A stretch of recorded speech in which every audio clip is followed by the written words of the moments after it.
అండి. ఏముందన్నయ్య కేజీ ఉంటుంది.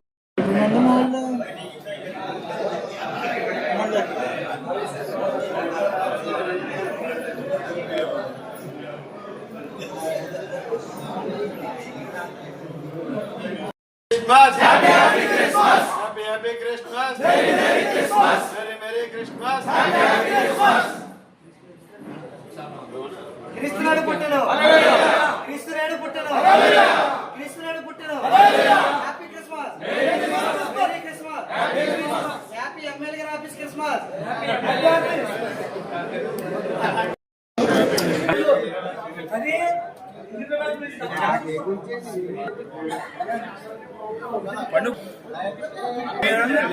నువ్వు కూడా తీసుకో.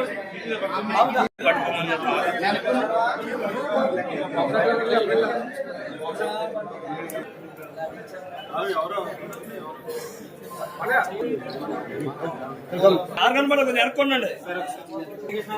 అలాగే ఉంటుంది సరే ఇలా ఒకసారి క్రైస్తవ సోదర సోదరిమణులందరికీ కూడా క్రిస్మస్ శుభాకాంక్షలు తెలియజేసుకుంటూ ఈరోజు ప్రతి ఒక్కరూ కూడా డిసెంబర్ నెలలో అత్యంత వైభవంగా చేసుకునేటటువంటి పండుగ క్రిస్మస్ పండుగ. ఈ సందర్భంలో నియోజకవర్గ వ్యాప్తంగా నెల రోజులుగాను కూడా ఈరోజు అనేక చర్చెస్లో కానీ అనేక కూటముల్లో కానీ ఈరోజు క్రిస్మస్ వేడుకలను ఘనంగా నిర్వహించుకుంటూ అందరూ కూడా దేవునికి సేవలో నిమగ్నం అవడం చాలా సంతోషం.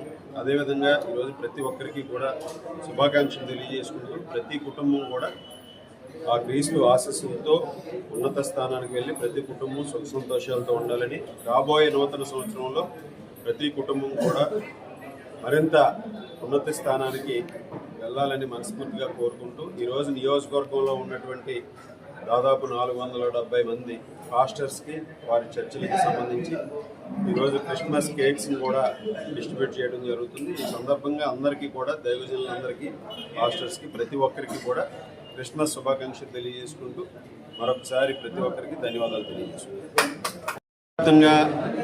గౌరవ ముఖ్యమంత్రి నారా చంద్రబాబు నాయుడు గారు సెమీ క్రిస్మస్ వేడుకల్లో కూడా పాల్గొని క్రైస్తవ సోదరి సోదరులందరికీ కూడా శుభాకాంక్షలు తెలియజేసి ఏదైతే గత ప్రభుత్వం క్రిస్టియన్ సోదరులకి పాస్టర్స్కి ఇచ్చేటటువంటి ఏదైతే గౌరవ వేతనం ఉందో దాన్ని కూడా జగన్మోహన్ రెడ్డి ఒకసారి మాత్రమే ఇచ్చి మోసం చేసినటువంటి పరిస్థితుల్లో అవన్నీ కూడా బ్యాక్లాగ్స్తో కూడా కలిపి ఈరోజు ఈ ప్రభుత్వం దాదాపు 9,000 మంది పాస్టర్స్కి 5,000 రూపాయలు చొప్పున గౌరవ వేతనాన్ని దాదాపు 75 కోట్ల రూపాయలు ఈరోజు వారి ఖాతాల్లో కూడా జమ చేయడం జరిగింది.